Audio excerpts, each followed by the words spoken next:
बिस्मिल्लाहिर्रहमानिर्रहीम। अस्सलाम वालेकुम। कैंडल एकेडमी पाकिस्तान में नए लेक्चर के साथ खुशामदीद। लेक्चर नंबर 21 में आज एग्जाम्पल सॉल्व करेंगे। एग्जाम्पल का पार्ट नंबर 2 होगा और हम इसमें एग्जाम्पल नंबर 15.4 से स्टार्ट करेंगे। टोटल 7 एग्जाम्पल्स हैं, तो कोशिश करेंगे कि आज ये आखिरी वाली 4 सॉल्व हो जाएं। पहले वाली 3 हमने पिछले लेक्चर में हमने सॉल्व कर ली थी। ये सेकेंडरी डिग्री फिजिक्स से फेडरल और केपीके का कोर्स हम फॉलो कर रहे हैं।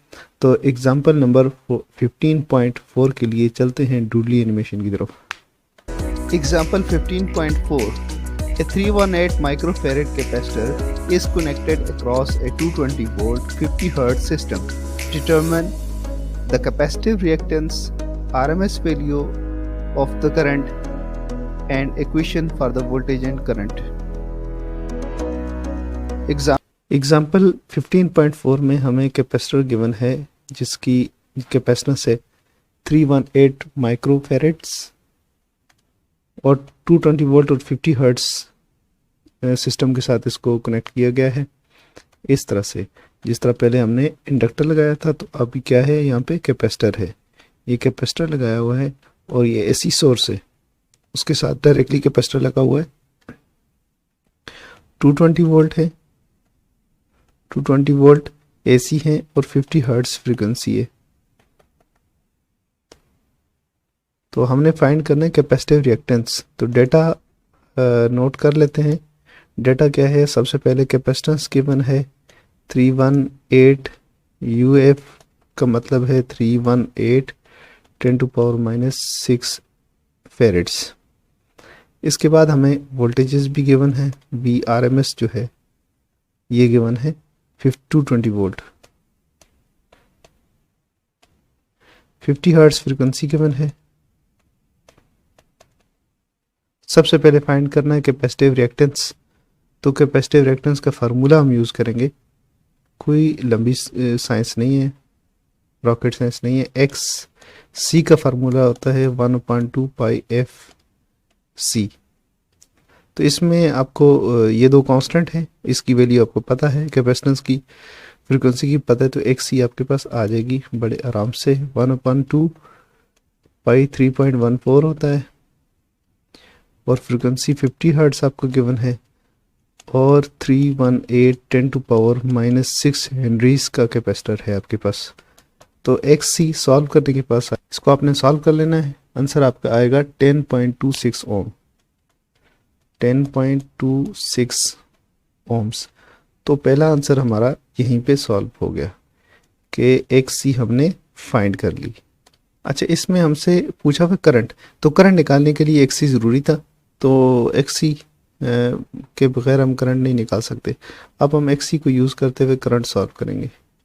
सॉरी, हम पिछले क्वेश्चन पे चले गए। तो कैपेसिटिव रिएक्टेंस पूछा हुआ है, तो कैपेसिटिव रिएक्टेंस भी हमने निकाल ली और आरएमएस वैल्यू ऑफ करंट हम फाइंड करेंगे अभी। तो वोल्टेज आपके पास किसके बराबर होते हैं, V = I R, और आरएमएस आपको गिवन हो तो ये भी आरएमएस होगा। तो अभी आपने फाइंड करना है करंट, आरएमएस करंट फाइंड करना है। तो आरएमएस वोल्टेजेस के ऊपर रेजिस्टेंस जो कि कैपेसिटिव रिएक्टेंस है डिवाइड कर देंगे। वी आर एम एस आपके पास है 220 वोल्ट्स हैं और कैपेसिटिव रिएक्टेंस आपके पास आई है 10.26 ओम्स। तो इसका आंसर क्या आने वाला, आई आर एम एस आपके पास आएगा 21.44 एम्पेयर।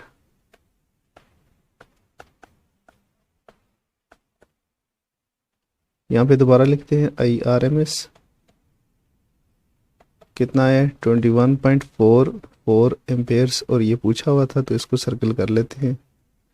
ये आपके पास आंसर आ गया, ये दूसरा आंसर हो गया। पहला कैपेसिटिव रिएक्टेंस सॉल्व कर ली, दूसरा हमने RMS value of the current भी फाइंड कर ली। अब हमने कैपेसिटर के अक्रॉस वोल्टेजेस और इसके थ्रू करंट की जो इक्वेशन है वो लिखनी है। तो कैपेसिटर में क्या होता है, कैपेसिटर में करंट लीड कर रहा होता है। तो कैपेसिटर का जो हम डायग्राम ड्रा करते हैं, फेजर डायग्राम, वो इस तरह से होती है। यहाँ पे वोल्टेजेस हैं और यहाँ पे करंट है, और ये जो फेज है, फेज डिफरेंस ये π/2 या 90 डिग्री का होता है फेज डिफरेंस। इसकी इक्वेशन, वोल्टेज की इक्वेशन हम लिख लेते हैं इसको रेफरेंस मानते हुए। तो V is equal to V max sine omega T हमारे पास आएगा। तो वी मैक्स हमने फाइंड करना है। ये वही इक्वेशन बनेगी जो पहले हम बना रहे हैं, क्योंकि 220 वोल्ट हैं और 50 हर्ट्ज है, तो इसकी इक्वेशन हम पहले ऑलमोस्ट बना चुके हैं, लेकिन यहाँ पे दोबारा से लिख लेते हैं। तो वी मैक्स हम साइन सॉल्व करेंगे। वी मैक्स किससे सॉल्व करेंगे? वी मैक्स हम आर एम एस से मल्टीप्लाइड करेंगे 2 स्क्वायर रूट को, तो 220 volt multiplied by 2 square root, तो आपके पास आएंगे 311.1 वोल्ट। ये वी आर एम एस आपके पास आ गए। इसके बाद ओमेगा फाइंड करना है। तो ओमेगा क्या होता है? 2 पाई एफ होता है, और ओमेगा 3.14 और एफ आपके पास कितना है? 50 हर्ट्स, तो ये बनेगा 314 रेडियन पर सेकंड। तो अब हम इस इक्वेशन के अंदर क्या पुट करने वाले हैं? एक वी एम पुट करेंगे और दूसरा हम ओमेगा पुट करेंगे। तो इक्वेशन आपके पास क्या बनेगी? V is equal to, colour change कर लेते हैं, V is equal to V M आपके पास क्या आएगा? वी एम क्या आएगा? 311.1 और साइन ओमेगा की जगह आप क्या लिखेंगे? ओमेगा की जगह हम लिखेंगे 314 और टी से मल्टीप्लाई कर देंगे। तो ये आपका आंसर आ गया। वोल्टेज की इक्वेशन आपकी ये आ गई, कैपेसिटर के जो वोल्टेज की इक्वेशन। अब करंट की इक्वेशन हमने फाइंड करनी है। तो करंट की इक्वेशन के लिए सबसे पहले हमने क्या सॉल्व करना होगा? यहाँ पे करंट की इक्वेशन पहले लिख लेते हैं। आई मैक्स होगा साइन ओमेगा टी, लेकिन इस दफ़ा ये 90 डिग्री आउट ऑफ फेज होगा करंट, क्योंकि अब हम कैपेसिटर सॉल्व कर रहे हैं। तो capacitor 90 degree out of phase होता है। 90 डिग्री लीड कर, कैपेसिटर में 90 डिग्री लीड कर रहा होता है करंट। तो इसमें हम आई मैक्स फाइंड करेंगे। तो सर आई मैक्स हमारे पास कैसे आएगा? क्योंकि हमारे पास गिवन है आई मैक्स, हमारे पास आर एम एस गिवन है, तो 2 स्क्वायर रूट को हम आई आर एम एस के साथ मल्टीप्लाई करने वाले हैं। हमारे पास आई आर एम एस क्या है? आर एम एस हमारे पास है 21.44 एम्पेयर। तो इस तरह से इसके साथ जब मल्टीप्लाई होगा तो आई मैक्स हमारे पास क्या आएगा? 30.32 एम्पेयर आ जाएगा, और ओमेगा इसका भी 314 के बराबर है रेडियन पर सेकेंड। तो अब हम क्या करने वाले हैं? इस इक्वेशन के अंदर, ये जो इक्वेशन है इसके अंदर हम वैल्यू पुट करेंगे आई मैक्स की और ओमेगा की। तो हमारे पास आंसर आ जाएगा जो पूछा हुआ है करंट की इक्वेशन। तो करंट की इक्वेशन अभी क्या होगी? आई इज इक्वल टू, यहाँ देखें आई मैक्स क्या है हमारे पास? 30.32 साइन ओमेगा टी। ओमेगा आपके पास है 314 टी और प्लस पाई अपॉन 2। ये हमारे पास इक्वेशन बन रही है किसकी? ये इक्वेशन है करंट की इक्वेशन। इसको हम सर्कल कर देते हैं। ये क्वेश्चन आपका एग्जाम्पल नंबर 15.4 सॉल्व हो गई। Example 15.5, a coil having a resistance of 7 ohm and an inductance of 31.8 millihenry is connected to 220 volt 50 hertz supply. Calculate the current, phase angle, power factor and power consumed. Example 15.5 आपके पास है a coil having resistance of 7 ohm. Coil की अपनी resistance है और उसकी जो inductance है वो 31.8 मिली हेनरी है और 220 वोल्ट और 50 हर्ट्ज के सिस्टम के साथ कनेक्टेड है। तो इसकी सर्किट का करंट फाइंड करना है, फेज एंगल, पावर फैक्टर और पावर कंज्यूम्ड हमने फाइंड करनी है। तो सबसे पहले हम देख लें कि ये आपके पास ये कॉइल है और कॉइल की इंटरनल रेजिस्टेंस जो है काफ़ी है और वो 7 ओम के बराबर है। तो हम उसको सीरीज रेजिस्टेंस के तौर पर यहाँ पे लेंगे। यहाँ पे हम ऐसे लेंगे कि ये एल अलग है और आर अलग है। तो ये 7 आर कितने हैं, 7 ओम, और इंडक्टेंस कितने, 31.8 मिली हेनरी। और इसको एसी सिस्टम के साथ लगाया हुआ है जिसकी 220 वोल्ट है और 50 हर्ट्ज उसकी फ्रीक्वेंसी है, 60 हर्ट्ज के साथ ये कनेक्ट किया हुआ है। तो अब हम सर्किट का करंट फाइंड करेंगे। इससे पहले हम डेटा लिख लेते हैं।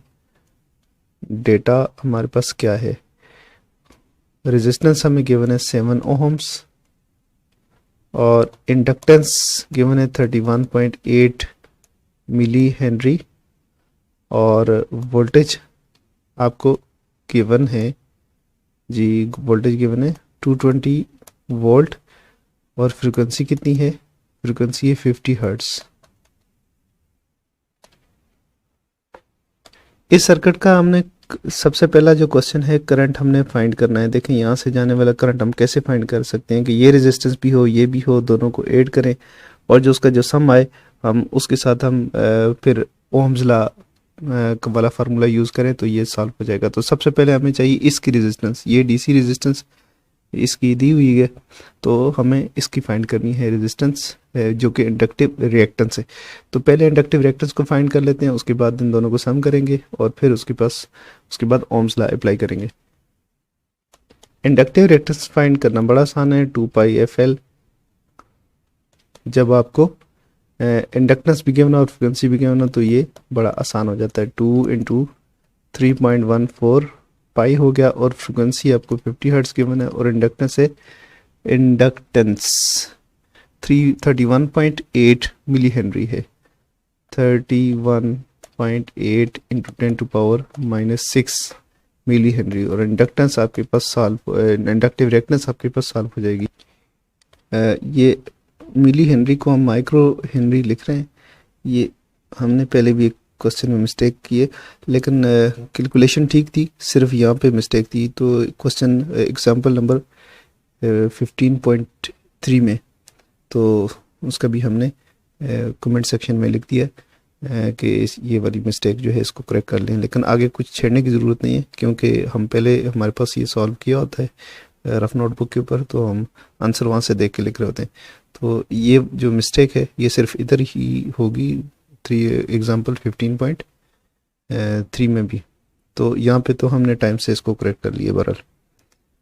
तो इसका आंसर जो आता है 9.99 ओहम्स आता है जो ऑलमोस्ट इक्वल टू 10 ओहम्स है। ये ऐसी सर्किट है जिसमें एक इंडक्टर लगा हुआ है और एक समझने की रेजिस्टेंस है एल और आर। तो हमने अगर फाइंड करना है इसमें से बहने वाला करंट हमने अगर फाइंड करना है तो हमें इसकी टोटल रेजिस्टेंस चाहिए जिसे एम्पीडेंस कहते हैं, ठीक है ना। तो यहाँ पे फार्मूला जो बन जाता है V = IZ बन जाता है। अगर हम करंट सॉल्व करना चाहते हैं तो हमें क्या लिखना होगा, I = V/Z। तो ये हमने Z सॉल्व करना है, Z जो है एम्पीडेंस है। तो एम्पीडेंस हम कैसे सॉल्व करते हैं, आपके पास इंडक्टिव रिएक्टेंस भी है और रेजिस्टेंस भी है। तो इंडक्टिव रिएक्टेंस XL का स्क्वायर और रेजिस्टेंस का स्क्वायर रूट। तो ये इनके दरमियान जो 90 डिग्री का फेज डिफरेंस होता है इसकी वजह से हम इसको वेक्टर के तरीके से ऐड करते हैं पाइथागोरस थ्योरम लगा के। तो इंडक्टिव रिएक्टेंस है 10 का स्क्वायर प्लस रेजिस्टेंस जो है 7 का स्क्वायर होगी और जब इन दोनों का स्क्वायर लेंगे ये 149 का स्क्वायर रूट और ये बन जाएगा 149 का स्क्वायर रूट। तो इसका आंसर क्या होगा, 12.2 ओम्स। करंट अभी सॉल्व किया जा सकता है, I = V/Z। तो वोल्टेजेस कितने, RMS वोल्टेजेस 220 वोल्ट हैं और Z जो एम्पीडेंस आई है 12.2 आई है, तो इसको सॉल्व कर लें तो ये हमारे पास बनता है 18.03 एम्पेयर। तो करंट आपके पास कितना आया? Current is equal to 18.03 amperes. ये आपका आंसर हो गया एक। इसके बाद हमने फाइंड करना है फेज एंगल। तो फेज एंगल के लिए हम क्या करेंगे? फेज एंगल के लिए हम ट्रायंगल ड्रा करेंगे जिसको हम एम्पीडेंस ट्रायंगल कहते थे। तो एम्पीडेंस ट्रायंगल आप यूं देखें कि ये रेजिस्टेंस है और ये आपके पास क्या है? Inductive reactance. एम्पीडेंस ट्रायंगल इस तरह से आती है और ये आपके पास क्या है? एम्पीडेंस है। इंडक्टिव रिएक्टेंस, रेजिस्टेंस और एम्पीडेंस। तो एम्पीडेंस यहाँ पे क्या होता है? एक्सएल का स्क्वायर प्लस आर का स्क्वायर और इनका फिर स्क्वायर रूट। यहाँ जो ये वाला एंगल है इसको हम कहते हैं फाई। ठीक है जी। तो इस फाई को हमने फाइंड करना है। टेन थीटा इसके ऊपर अगर हम लगा दें तो इन दोनों की वैल्यू से हमें आ जाएगा ये फेज डिफरेंस हमें सॉल्व हो जाएगा, फेज एंगल। तो टेन फाई इसमें से आप सॉल्व कर रहे हैं। टेन फाई किसके इक्वल होगा? एक्स एल पान आर के इक्वल होगा। और एक्स एल आपके पास कितनी आ रही है? एक्स एल आ रही है 10 ओम्स और आर कितना है? आर पास आपके पास है 7। तो टेन फाई कितना हो गया? फाई यहाँ से करेंगे, phi is equal to 10 inverse 10/7। तो इसको कैलकुलेटर में आप सॉल्व करें तो आपके पास जो एंगल आएगा 55 डिग्री का आएगा। तो ये आपके पास कितना आ जाएगा? फेज एंगल आपके पास आ गया। इस फेज एंगल की मदद से हम पावर फैक्टर भी सॉल्व करेंगे। पावर फैक्टर हमें किसे कहते हैं? कॉस पाई जो होता है वो पावर फैक्टर होता है, PF. PF is equal to cos phi. तो क्या होगा? Cos 55 degree. कॉस 55 डिग्री आप लें तो 0.573 आ जाता है, 0.573। तो आपके पास पावर फैक्टर ये आता है। अगला क्वेश्चन आंसर ये था। तो इसको भी बॉक्स में बंद कर लेते हैं। नेक्स्ट क्वेश्चन जो पूछा हुआ है वो है पावर फैक्टर के बाद है पावर कंज्यूम्ड। तो पावर कंज्यूम्ड हम लिख देंगे। अगर ये प्योर इंडक्टर होता तो इसमें पावर कंज्यूम 0 होती, लेकिन इसकी कुछ रेजिस्टेंस भी है, 7 ओम रेजिस्टेंस है, तो इसलिए पावर कंज्यूम भी होगी। तो पावर कंज्यूम हम लिखते हैं I V cos phi. Power factor multiply करते हैं तो आई करंट आपके पास, करंट कितना है? करंट आपके पास है 18.03 एम्पेयर है। वोल्टेज 220 है आरएमएस। और कॉस फाई जो पावर फैक्टर आपने सॉल्व किया 0.573।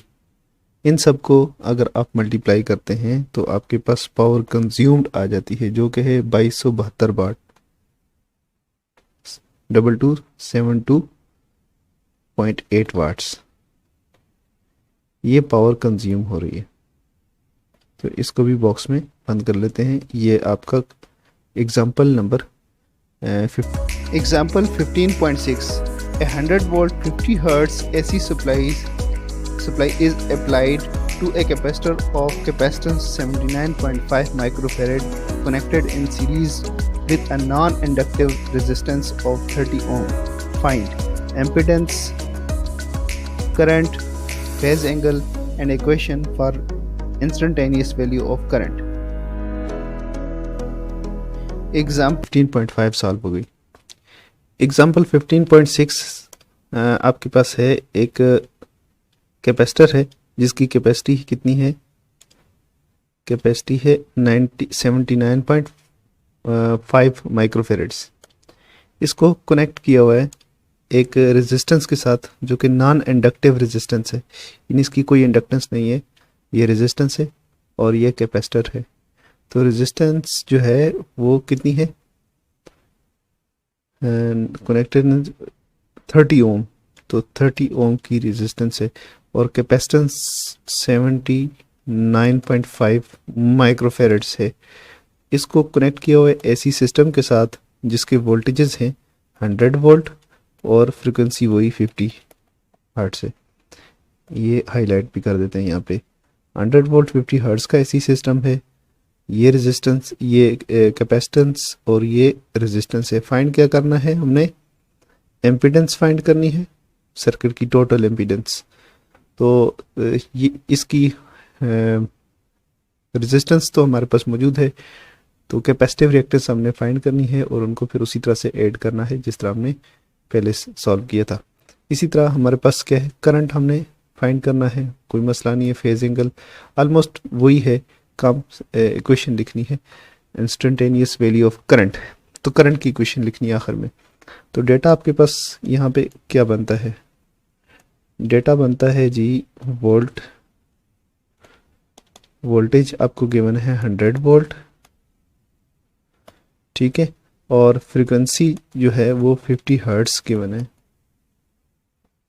कैपेसिटेंस 79.5 माइक्रोफेरेड का है और रेजिस्टर जो है वो 30 ओम का है, 30 ओम्स, ठीक है। ये चीज़ें फाइंड करनी है आपने। एम्पीडेंस यानी ये एम्पीडेंस आपने फाइंड करनी है, करंट आई आपने फाइंड करना है और फाई एंगल आपने फाइंड करना है। फिर इक्वेशंस ऑफ करंट ये भी आपने फाइंड करनी है। तो चलते हैं सॉल्यूशन की तरफ। सर्किट ये रहा, दोबारा से ड्रा कर लेते हैं। ये सीरीज सर्किट है जिसके साथ एसी सोर्स लगा हुआ है और इसमें से फ्लो होने वाला करंट हमने बताना है, लेकिन उसके लिए हमें क्या करना पड़ेगा, इसकी रेजिस्टेंस और इसकी हमें पता होनी चाहिए। इसकी तो रेजिस्टेंस हमें पता है कि कितनी है, ये 30 ओम गिवन है आर। तो इसकी इंडक्टिव कैपेसिटिव रिएक्टेंस का हमें पता नहीं है। तो सबसे पहले कैपेसिटिव रिएक्टेंस फाइंड कर लेते हैं। कैपेसिटिव रिएक्टेंस फाइंड करना मुश्किल नहीं है, आसान है, उसी तरह ये इंडक्टर की तरह है। तो एक्स सी आप फाइंड कर सकते हैं 1/2 पाई एफ सी, यानी फ्रिक्वेंसी भी पता है, कैपेसिटेंस भी पता है, तो कोई रॉकेट साइंस नहीं है, सिर्फ कैलकुलेशन है। 3.14 50 हर्ट्ज और 79.5 माइक्रोफेरेड। 79.5 10 टू पावर माइक्रो है तो -6 होगा। हमने मिली के साथ भी -6 लगाना शुरू कर दिया था, बट आप गौर से देखें, कहीं गलती होती है तो उसको ज़रूर बताया करें, कमेंट सेक्शन में बता दिया करें, ताकि नेक्स्ट जो स्टूडेंट्स कोई भी अगर हमारी वीडियो देखें तो उनका जो प्रॉब्लम हो कमेंट सेक्शन में उनको पता चल जाए कि क्वेश्चन के अंदर कोई मिस्टेक हुई है। तो एक्स सी आपके पास क्या होगा, इसको सॉल्व करने से आपके पास 40 ओम्स बन रही है। अब जो पहला क्वेश्चन पूछा हुआ है एम्पीडेंस है, तो एम्पीडेंस का क्या फार्मूला होता है, एक्स सी का स्क्वायर आर का स्क्वायर होल स्क्वायर रूट।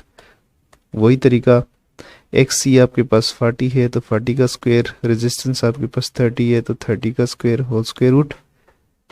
इस तरह से एम्पीडेंस आपके पास आ जाएगी, कुल मिला के ये आ जाएगी 50 ओम।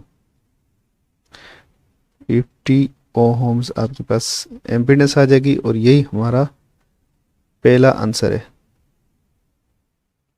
इसके बाद करंट फाइंड करेंगे। तो करंट फाइंड करने के लिए हम क्या करेंगे, B = I, Z होता है सर्किट के अंदर फ्लो होने वाला करंट, उसकी एम्पीडेंस, और यहाँ से हम करंट फाइंड करना चाहते हैं तो वोल्टेज को एम्पीडेंस पे डिवाइड करेंगे। तो वोल्टेज है 100, एम्पीडेंस है 50, तो आंसर क्या आएगा 2। तो 2 एम्पेयर का करंट है सर्किट के अंदर। तो ये जो सर्किट है इसमें जो फ्लो होने वाला करंट है वो 2 एम्पेयर्स है। तो करंट 2 एम्पेयर और ये हमारा आंसर बॉक्स में बंद हो गया। ठीक है जी। इसके बाद है फेज एंगल आपने सॉल्व करना है। फेज एंगल के लिए आप ड्रा करें यहाँ पे कौन सी डायग्राम, एम्पिडेंस ट्राइंगल, एम्पिडेंस ट्राइंगल। तो एम्पिडेंस ट्राइंगल आप यूं ड्रा करेंगे, आर रेजिस्टेंस इधर है तो कैपेसिटिव रिएक्टेंस यहाँ पे होगी, दरमियान में एंगल 90 डिग्री का, और ये आपकी एम्पिडेंस होगी Z is equal to X C का स्क्वायर प्लस आर का स्क्वायर स्क्वायर रूट।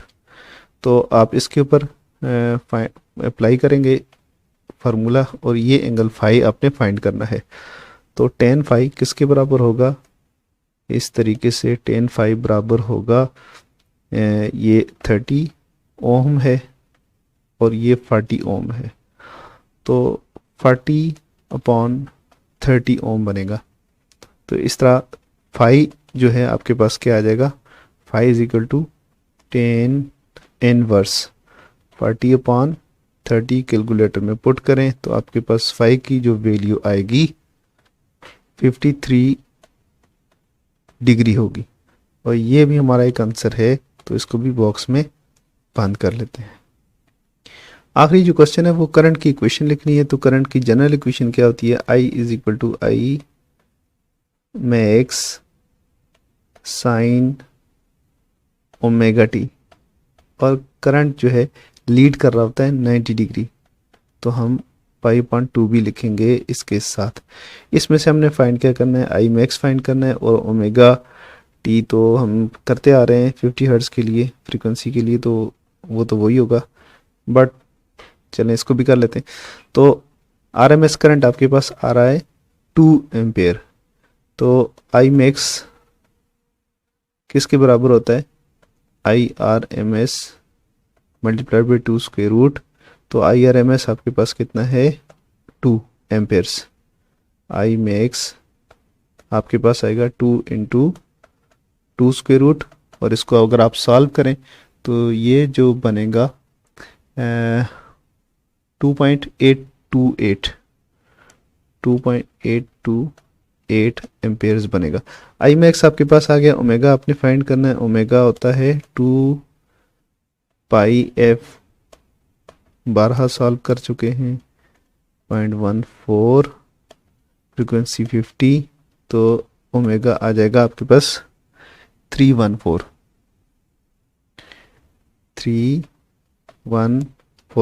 बस ये आपने वैल्यूज़ उठा के, यानी आई मैक्स की जो वैल्यू है ये और ओमेगा की वैल्यू उठा के इस इक्वेशन के अंदर पुट कर देनी है, तो आपके पास आ जाएगा क्या चीज़, करंट की इक्वेशन, इंस्टेंटेनियस करंट का रिलेशन आपके पास आ जाएगा। आई मैक्स कितना आ गया आपके पास, आई मैक्स तो 2.828 साइन ओमेगा की जगह हम 314 लिखेंगे, साथ में टी प्लस पाई/2 भी लिखेंगे। तो ये हमारा आंसर है, ये क्वेश्चन आ गई इंस्टेंटेनियस करंट की। सॉरी ये चूँकि इसके साथ सीरीज़ में रेजिस्टेंस भी है तो ये चेंज हो गया, और इसकी हमने फाइंड किया था 53 डिग्री था, 53 डिग्री, ठीक है। तो ये आंसर आपका। 15.7 A 220 volt 50 Hz AC supply is applied to a coil of 0.06 Henry in inductance and 2.5 ohms resistance connected in series with 6.8 microfarad capacitor. Calculate impedance, current, phase angle between current and voltages, power factor and power consumed. Example number 15.7 और ये last example है हमारी। इसमें तीनों चीज़ें दी हुई हैं, एक कैपेसिटर है, उसके साथ एक रेजिस्टर लगा हुआ है, एक इंडक्टर लगा हुआ है, तीनों को एसी सोर्स के साथ लगा दिए। तो वैल्यूज़ क्या क्या हैं आपके पास, एसी सोर्स तो ये रहा एसी सोर्स, तो यहाँ देखें 220 वोल्ट 50 हर्ट्ज़ की सप्लाई है और 0.06 हेनरी है इंडक्टर, और 2.5 ओम का रेजिस्टर है, और 6.8 माइक्रोफेरेड का कैपेसिटर लगा हुआ है।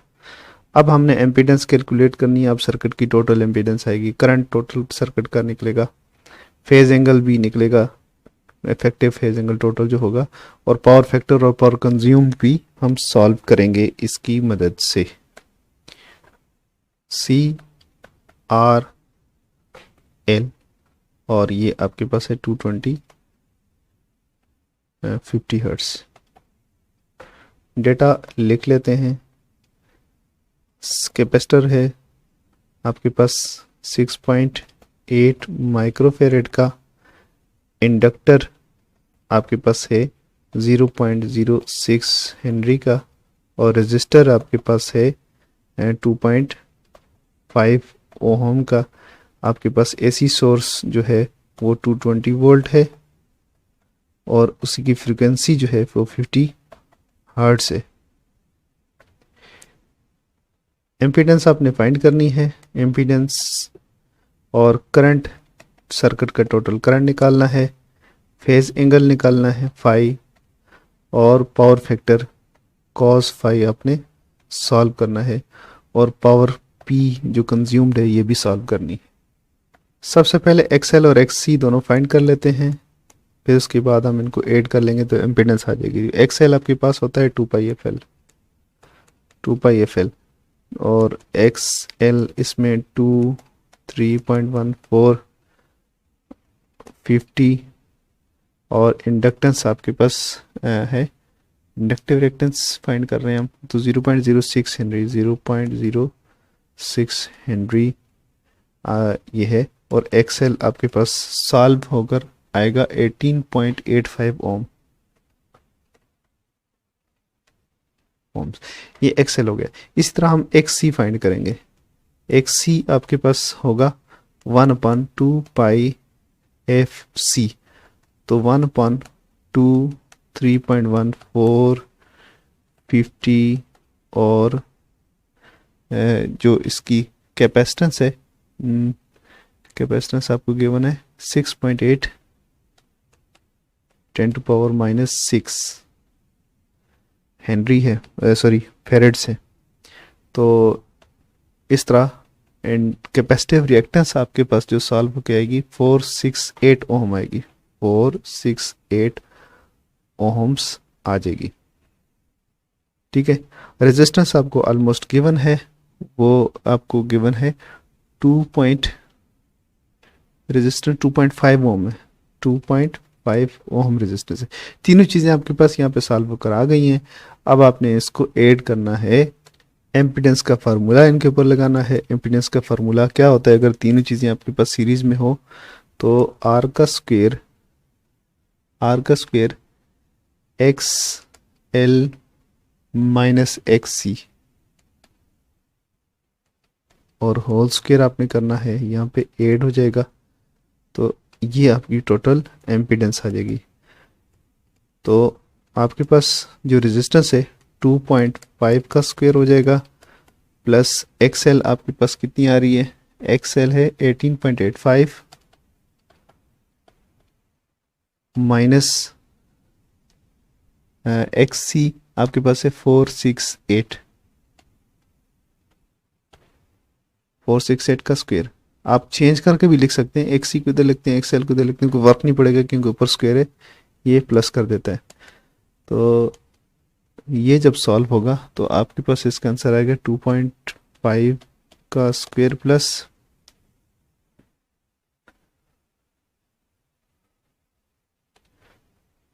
449.15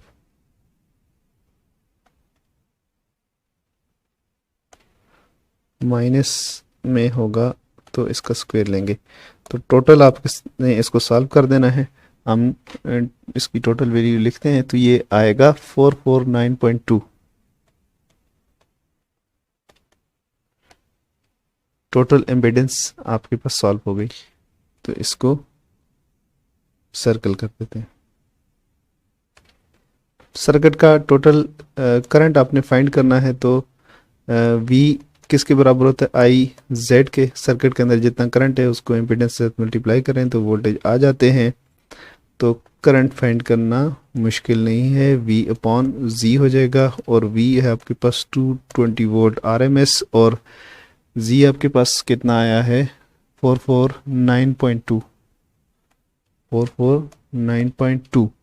तो इस तरह से दोनों को आप डिवाइड कर तो करंट बहुत कम पास हो रहा है, 0.4897, 0.4897 एम्पेयर्स करंट पास हो रहा है।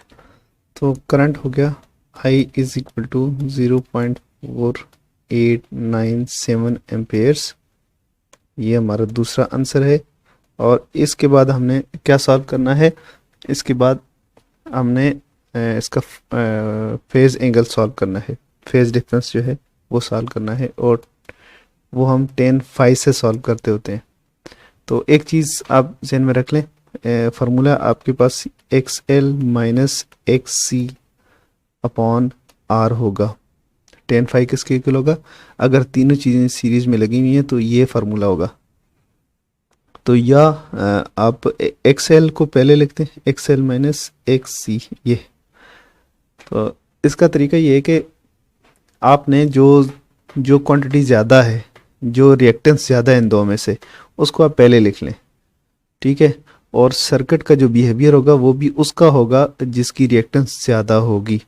चूँकि कैपेसिटिव रिएक्टेंस ज़्यादा है तो सर्किट का बिहेवियर, टोटल बिहेवियर सर्किट का कैपेसिटिव होगा।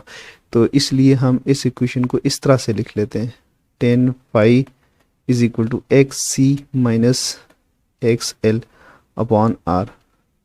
तो लिखें इसके अंदर, तो 468 है, 468 ओम है कैपेसिटिव रिएक्टेंस, और इंडक्टिव रिएक्टेंस 18.85 है, और जो रेजिस्टेंस गिवन है 2.5 ओम है।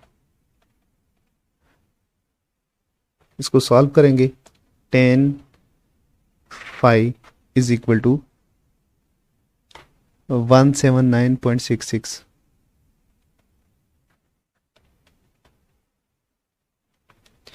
तो फाई हमारे पास आ जाएगा, फेज डिफरेंस जो है वो आता है 89.7 डिग्री, 89.7 डिग्री। ये हमारे पास फेज डिफरेंस आ रहा है करंट और वोल्टेज का। तो एक तो ये हमारा आंसर है, इसको भी सर्कल कर देते हैं। और नेक्स्ट जो हमने फाइंड करना है वो फेज एंगल करंट और वोल्टेज के दरमियान फाइंड करना था, पावर फैक्टर फाइंड करना है, और फिर पावर कंज्यूम्ड फाइंड करनी है। तो पावर फैक्टर किसके बराबर होता है, PF, power factor PF is equal to cos phi। इसके और भी तरीके हैं लेकिन हम इस तरीके से कर लेते हैं, पहले भी इस तरह से किया था। तो cos phi, cos 89.7 डिग्री, तो ये बनता है 0.55, 0.00523। ये आपके पास पावर फैक्टर आ गया। तो पावर फैक्टर भी सॉल्व हो गया, ये भी बॉक्स में आ गया। इसके बाद पावर कंज्यूम्ड आपने सॉल्व करना है। तो पावर कंज्यूम्ड क्या होगी, P is equal to IB cos phi, ठीक है जी। तो P जो है, इसमें करंट हमारे पास कितना आया था, करंट हमारे पास आया था 0.4897, 0.4897 एम्पेयर था, 220 वोल्ट हमने अप्लाई किए हुए, और पावर फैक्टर हमारे पास कितना आता है 0.00523।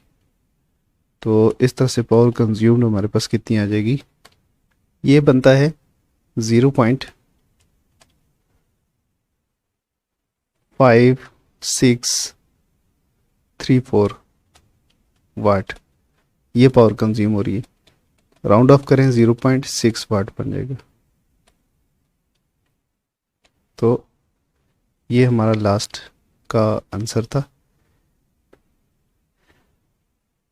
एग्जाम्पल्स ख़त्म हो चुकी हैं, इजाज़त दीजिए, अल्लाह हाफिज़।